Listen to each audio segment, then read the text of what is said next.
لو نفسك تاكلي حاجة حلوة سهلة وسريعة وما بتاخدش وقت في التحضير، فالفيديو ده ليكي. حاجة حلوة قوي، مش تاخد منك وقت، بدون فرن. هتجهزيها في خلال 10 دقايق وانتي واقفة.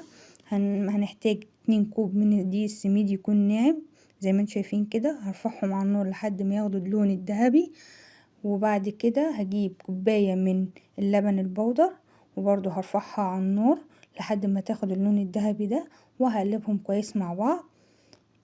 وبعد كده هحضر الخليط اللي انا هعجن بيه المكونات بتاعتي.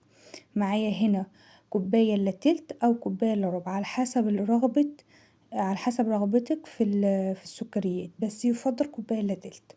كوباية الا تلت من السكر البودر، وهجيب كوباية من الحليب وهزود كده ربع كوباية من الحليب على اللبن البودر وهقلبهم مع بعض، وانزل عليهم بالدقيق السميد واللبن البودر وهقلب.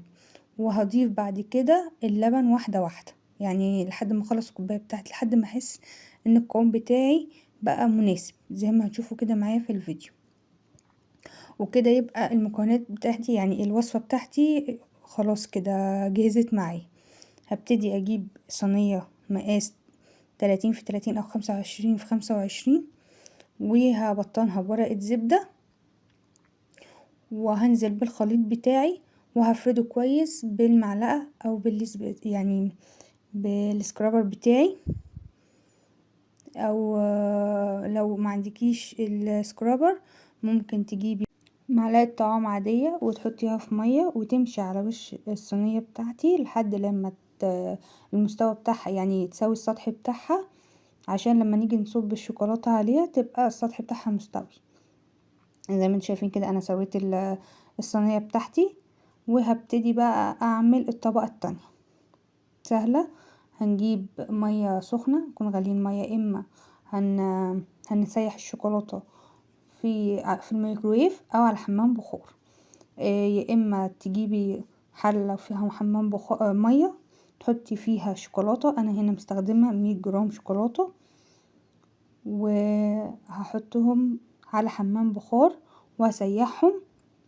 يعني تعملي الخطوة دي زي اللي انا بعملها، يا اما تحطيها على البوتاجاز بس تحتيها طبعا حمام اللي هي حلة فيها مية بس ما تبقاش لامسة الطبق بتاعي، يا اما في الميكرويف.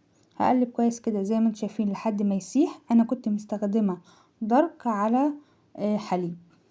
عايزة تستخدمي دارك ماشي، عايزة تستخدمي حليب ماشي، المتوفر عندك. ما تعجزيش نفسك، المتوفر عندك استخدمي. زي ما انتم شايفين كده ساحت معايا. هحط بس معلقة من الزيت عشان يديني اللمعة الحلوة. هي مش محتاجة، بس انا هحط بس معلقة من الزيت. يعني لو مش حابة تعملي الخطوة دي مفيش اي مشكلة. وبعد كده هصبها على الصينية بتاعتي واقلبها.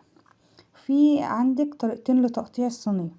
طبعا انا عملت الطريقة التانية عشان خاطر التصوير، ان هي تسيبيها بس 10 دقايق تكون الشوكولاتة اتشمعت وتبدأي تقطعيها عشان تبقى سهلة التقطيع معاكي، يا اما هتعملي اللي انا عملته في الفيديو. هنا كده انا صبيت الخليط بتاع الشوكولاتة وهساوي الصينية بتاعتي. وانا بس عشان التزيين والتصوير فانا اخترت ان انا اعمل شكل كده بالشوكولاتة البيضة زي ما شفتوا معايا في اول الفيديو. وممكن تقفي عند الشوكولاتة كده، يعني كده خلاص ما تعمليش اللي انا هعمله وتكتفي بكده.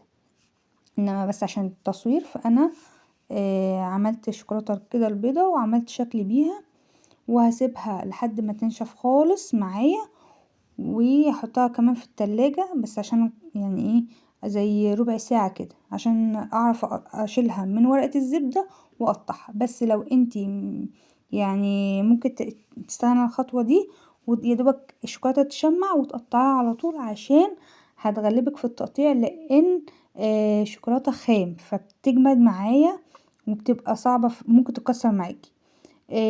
وكمان ممكن تقطعي زي ما انا قطعتها كده. بحط السكينه في ميه سخنه بتغلي وانشفها كويس واروح جايه مقطعه بيها.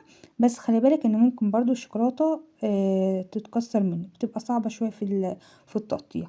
عشان كده بقولك لو للبيت عادي ممكن تسيبيها بس تتشمع وتقطعيها بسكينه القطعه اللي انت عايزاها وتسيبيها بقى تكمل لحد ما تنشف الشوكولاتة خالص وتقدميها، بتبقى طعمها رهيب رهيب رهيب مع كوباية القهوة كده الصبح بتعدل المزاج. جربيها، ولو الوصفة عجبتك ما تنسنيش في لايك وكومنت، ولو لسه ما اشتركتيش اشتركي في القناة وقولي لي كلمة حلوة تفرحني، واشوفك على خير في فيديو جديد. باي باي.